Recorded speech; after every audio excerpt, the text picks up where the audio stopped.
Good morning, class.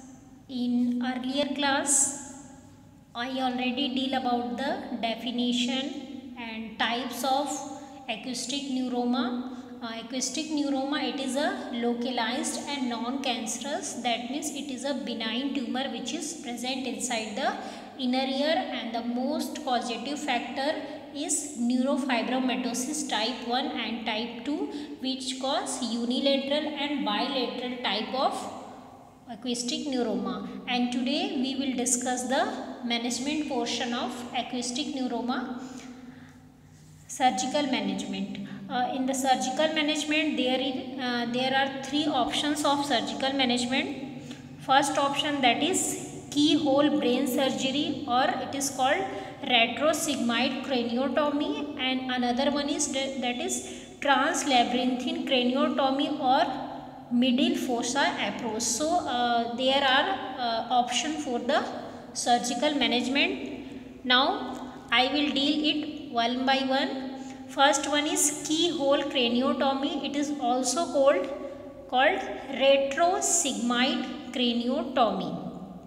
It is called craniotomy because craniotomy, it is opening of the skull, and it is a minimally invasive procedure which is performed, and in this procedure surgeon remove the brain tumor, and this procedure allow the removal of skull base tumor through a small incision just behind the ear, and which provide access to the cerebellum and brain stem.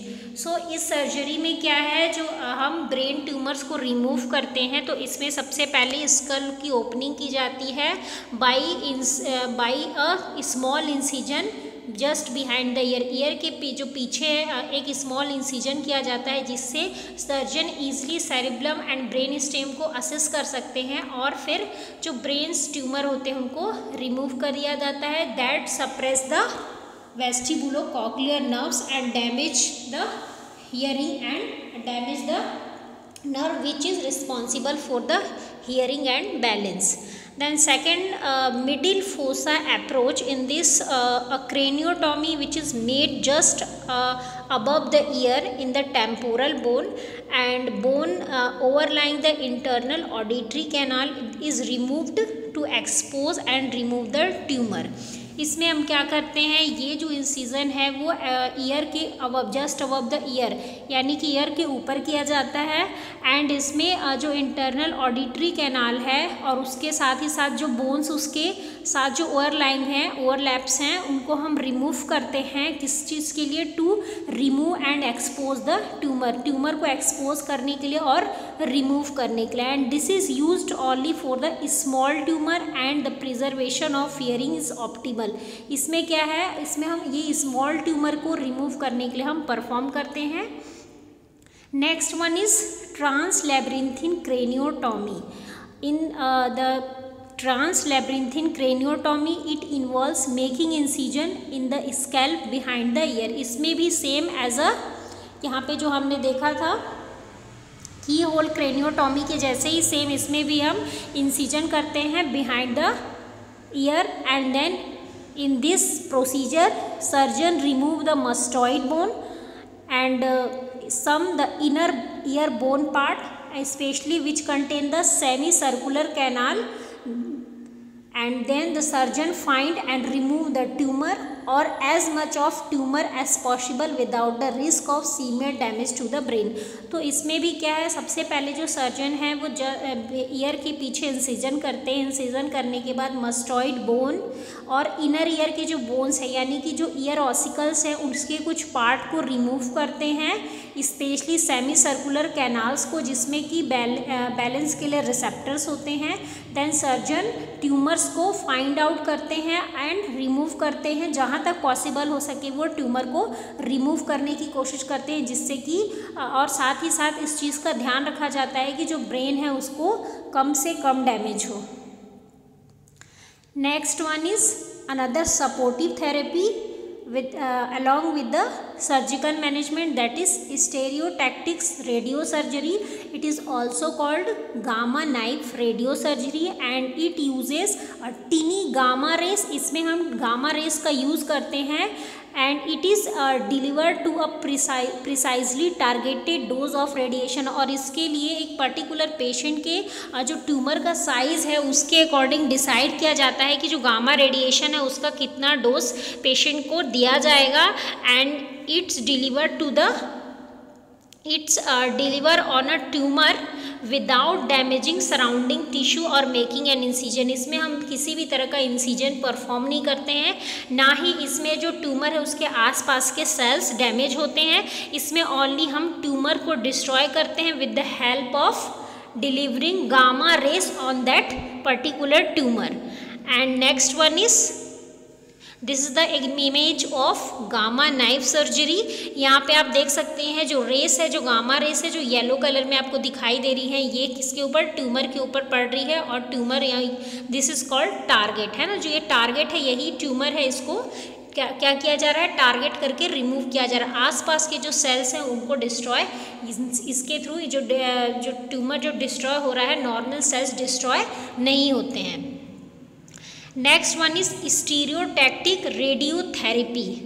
So in this same like stereotactic radio surgery or gamma knife surgery, the fractional stereotactic radiotherapy, it delivers a small dose of radiation to the tumor over several sessions in an effort to curb the growth of the tumor without damaging surrounding brain tissue. Same इसमें भी ऐसा ही होता है। इसमें भी हम क्या करते हैं, अलग अलग फ्रैक्शन में, पार्ट में हम एक सिंगल सेशन होता है और उसमें हम क्या करते हैं, ट्यूमर्स को और उसके जो भी ट्यूमर्स का जो एरिया है, उसके जितने भी ट्यूमर्स के पार्ट है उसको हम रिमूव करते हैं। लेकिन ये सिंगल सेशन में नहीं होता। यहाँ पे आपने एक वर्ड देखा है, दैट इज़ फ्रैक्शनल। फ्रैक्शनल का मतलब यहाँ पे क्या है, मतलब ये सेक्शन वाले पार्ट में, मतलब स्मॉल हम सेशन में इसको हम कंप्लीट करते हैं। सिंगल सेशन में है ये, हम इसमें ट्यूमर को रिमूव नहीं कर सकते। इसमें स्मॉल सेशन में ट्यूमर के पार्ट को रिमूव कर दिया जाता है। और same like gamma knife surgery, इसमें भी जो सराउंडिंग टिश्यूज़ होते हैं, जो ट्यूमर के आसपास के जो हेल्दी टिश्यूज़ होते हैं, उनको डैमेज नहीं किया जाता है। Next one is proton beam therapy. This is a type of radiation therapy in which therapists use high energy beam of positively charged particles which is called protons, and that are delivered to the affected area in the targeted dose to treat the tumor and minimize the radiation exposure in the surrounding area. So this is the type of radiation therapy which is used to destroy the tumor inside the inner ear. Next one is another therapy and services which is provided to the patient after the surgical management, after the radiation therapy, to prevent the patient from any complication and also to promote the rehabilitation or early rehabilitation. So rehabilitation services, it include the conventional hearing aids to promote hearing, bone anchored hearing aids, that is BAHA. And another one is contralateral routing of sound hearing aids. So this is the example of hearing aids which is used for the patient with acoustic neuroma. Another therapies which is include that is physical therapy for balance problem which is arising after the acoustic neuroma. There is also need of speech therapist, and there is repairing of facial nerve damage, because in case of acoustic neuroma the patient also have facial paralysis, so there is need of repairment of facial nerve damage. The bone anchored hearing aid, it is a type of speech processor. अभी जो हमने hearing aids के बारे में मैंने आपको बताया, तो उसमें जो यूज़ किया जाता है most commonly, that is bone anchored hearing aid. तो ये क्या है, एक तरह का एक स्पीच प्रोसेसर होता है। मतलब यहाँ पे हम ये बोल सकते हैं कि ये एक हियरिंग एड है जिसको कि डॉक्टर्स वो इम्प्लांट करते हैं अंडर द ईयर, यानी कि ईयर में जहाँ पे हमारा ईयर है वहाँ पे जो स्किन है उसके अंदर सर्जिकली इसको इम्प्लांट किया जाता है। और ये डिवाइस है वो स्कल बोन में ग्रो होता है and it enhance the bone natural transmission of sound. और ये क्या करता है, हमारे जो ईयर बोन्स हैं और साथ ही साथ बोन्स के थ्रू जो इलेक्ट्रिकल ट्रांसमिशन, नेचुरल जो ट्रांसमिशन होता है साउंड का, बोन कंडक्शन होता है, उसको ये इन्हेंस करता है। And this speech the bone anchored hearing aid speech processor it transmit the sound vibration with in the skull and the inner ear. ये जो एड्स है वो क्या करता है, जो साउंड के जो वाइब्रेशंस हैं उनको स्कल और साथ ही साथ इनर ईयर में ये ट्रांसमिट करने का काम करता है, जिससे कि जो वेस्टिबुलो कॉक्लियर नर्व्स है जो इनर ईयर में प्रेजेंट होती है वो स्टिमुलेट होती है और सिग्नल्स को कलेक्ट करती है एंड ब्रेन को कन्वे करती है, और ब्रेन देन एनालाइज करता है कि कौन सा साउंड हमको सुनाई दे रहा है, and that enables the patient to hear something. Another option, that is cochlear implant. It can help to provide a sense of sound to these patients and help them to understand the speech. And this device consists of an external earpiece and a device that are doctors surgically implanted under the skin near the ear. Same like जो अभी हमने देखा है ना, इसके पहले जो हमने देखा था इस जो हियरिंग एड जो कि कहाँ पे इम्प्लांट किया जाता है, just under the skin of the year और स्किन नियर द ईयर। तो सेम एज ए यहाँ पे कॉक्लियर जो इम्प्लांट है वो भी अंडर द स्किन किया जाता है near the ear, and it works by bypassing the damage portion of year and directly stimulating the hearing nerves. ये क्या करते हैं, ये जो डैमेज पोर्शन है ईयर का जो डैमेज हो गया है जिसकी वजह से साउंड का कंडक्शन प्रॉपर नहीं हो पा रहा है, तो ये वहाँ पे एक बाईपास की तरह वर्क करते हैं और ये डायरेक्टली जो हियरिंग नर्व्स है यानी कि वेस्टिबुलो कॉक्लियर नर्व्स है उसको डायरेक्टली ये स्टिमुलेट करते हैं और सिग्नल जनरेट करते हैं, जिससे कि जो हियरिंग नर्व्स है यानी कि जो ऑप्टिक नर्व्स हैं वो उस सिग्नल्स को कलेक्ट करते हैं और ब्रेन को ट्रांसमिट करते हैं। देन ब्रेन एनालाइज करता है और हमको बताता है कि हम क्या चीज़ सुन रहे हैं।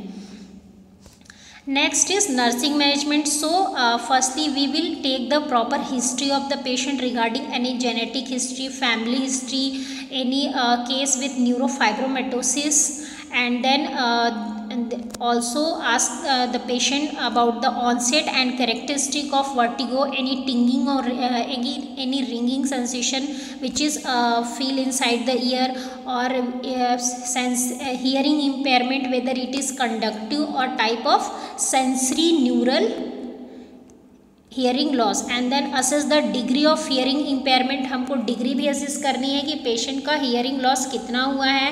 Then also check the amount and type of ear discharges if present, and also assess for the neurological symptoms. So this is the part of nursing assessment. Next we will make the diagnosis and take the patient care.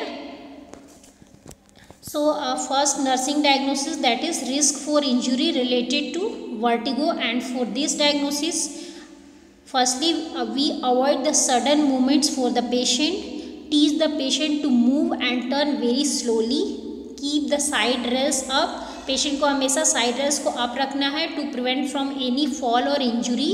Then instruct the patient to sit और lying down while the vertigo occurs. जब patient को vertigo के episode आते हैं तो patient को हमको instruct करना है कि आपको बैठ जाना है या फिर लेट जाना है। Then administer the medication as prescribed by the physician. Next diagnosis, impaired verbal communication related to hearing deficit, and for this intervention is firstly assess the change in the hearing acuity, then use the simple language and short sentence, and enhance the patient to use of lip reading, facial expression and gesturing. Then use an adequate learning method of communication such as writing tools। अगर patient को hearing में problem है तो हमको उसको writing tools use करने के लिए बोलना है जिससे उसको कम्युनिकेट करने में आसानी हो। Then prepare the patient for ear surgery after the counselling. Next diagnosis is fear and anxiety related to benign inner ear tumor and treatment option. And for this firstly we allow the patient to communicate his feeling like anxiety and fear regarding the surgical procedure. So firstly we allow the patient to communicate his or express his feeling, then explain the patient about the treatment option, advantage of treatment option, what are the procedure of surgery, and provide the positive aspect of the patient for the surgery if it is indicated. Then explain and prepare the patient for the radiation and chemotherapy if it is indicated. Provide complete and concise explanation of all the care you provide during or before surgery. Next, nursing diagnosis is pain related to disease process and surgical treatment. For this, interventions are assess the intensity and frequency of pain if patient have, then give the proper positioning to the patient, elevate the head of the bed to reduce the swelling and pressure on the operated ear side, then apply the heat by warm compresses to relieve from pain and discomfort, then administer the analgesic to relieve from pain as prescribed by the physician. Another diagnosis is knowledge deficit related to surgical procedure and post-operative care, and the nursing interventions are firstly assess the client knowledge regarding disease, regarding surgery, regarding post-operative care, home management, and then encourage to move slowly as sudden movement and exhibit vertigo. Then instruct the patient to keep ear dry as soon as possible 4 to 6 week after surgery. Patient को instruct करना है कि आपको जहाँ तक possible हो आपको जो अपनी आइस है वो हमेशा ड्राई रखने की कोशिश करनी है at least for 4 to 6 weeks after the surgery. Then avoid heavy lifting, straining, exertion. Do not blow the nose, cough, sneeze with mouth open for 2 to 3 weeks after the surgery. And next, instruct the patient to protect the ear and administer the medication as prescribed by the physicians. So this is all about the management of acoustic neuroma. This topic has completed. Thank you.